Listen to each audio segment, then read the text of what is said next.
That was a great talk today. There's lots of evidence out there about nature being good for our health and well-being, and access to nature being good for our health and well-being, and there's obviously a real intuitive feel that it is. If we've got the intuition and we've got the data, how do we go from that to implementation?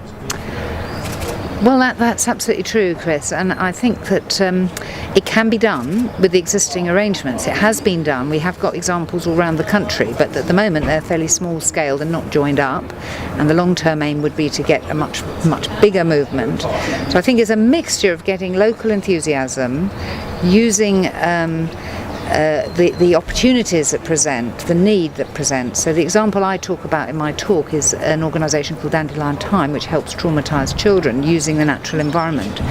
And that was a real opportunity because there wasn't the service available. And therefore, to create something where there is a vacuum and you're meeting a need, it enables you to attract funding. So I think if you can identify where there are not proper services, or their services are delivering slowly, and then you can set up something new that involves the natural environment and brings in different skills, and using the neuroscience that we now know about, that tells us that working with the hands, working with the senses is enormously beneficial for mental health.